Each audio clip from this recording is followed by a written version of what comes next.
You told me there'd be better days, and nothing that can pull us. 你们谁跟我一块出去吃牛排？尤其是剔骨和战斧，男人赚大发了。你们吃肉，骨头留给我就行。你成狗了。拉克雷特奶酪，单说这种奶酪，很多人可能不一定知道，但是相信这段奶酪融化后铺在牛排上的视频，很多人是看到过的。10斤1块的大圆盘，表面覆盖着白色的发酵层，闻起来有点淡淡的氨水味道。这东西搭配牛排真的好吃吗？为了验证味道，我花了2000多买了1整块，决定试一下。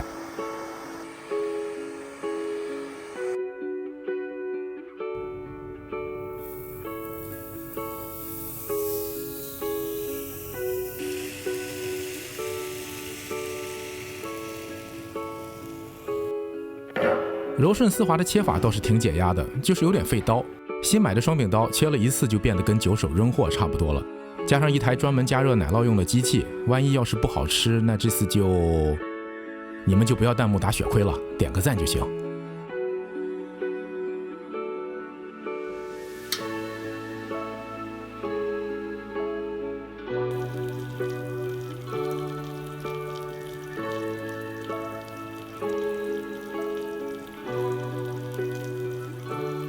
奶酪加热后，表层是酥脆的，脆壳下面已经是流体的状态。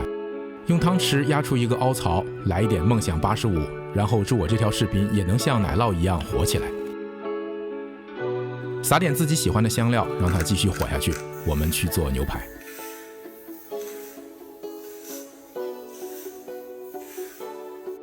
这次我选了一块 M3-4 的红屋牛排，这样可以同时测试嫩度高但是风味弱的菲力，还有嫩度低、风味更强的西冷，再搭配奶酪后的不同味道。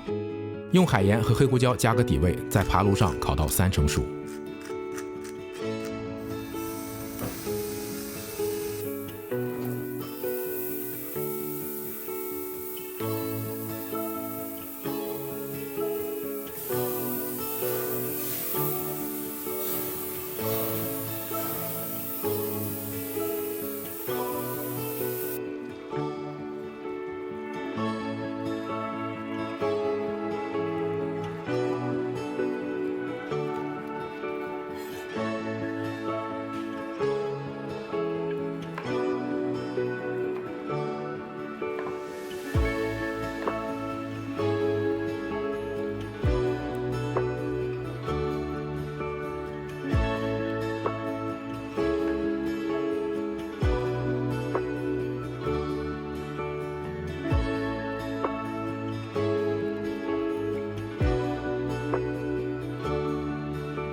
好了，同志们啊，咱们现在就来尝尝这块铺了奶酪的这个红屋牛排啊。说实话，这个奶酪，你闻这个奶酪这个芯儿这个位置啊，它是挺香的，说实话。但是你闻它外边那个皮，我跟你说哈，就是有股那个，哎呀，怎么说呢，厕所味儿。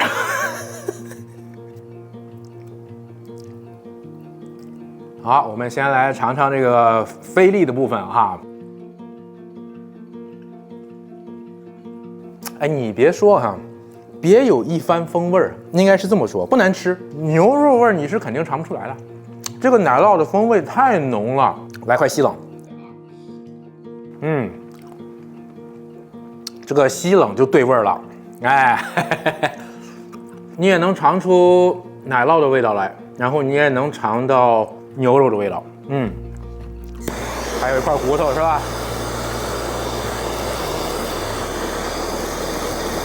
你就又可以啃剔骨肉了。嘿，说别的没用，要论好吃哈，同志们，还是中间这块骨头。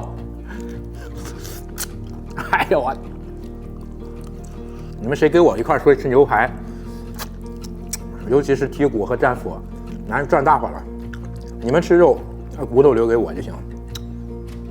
成狗了，怎么成把自己说成狗了？真是的。行啊，同志们，这期就这样吧哈。不错，总体实验还行，咱们就这样吧。行，咱下期再见啊。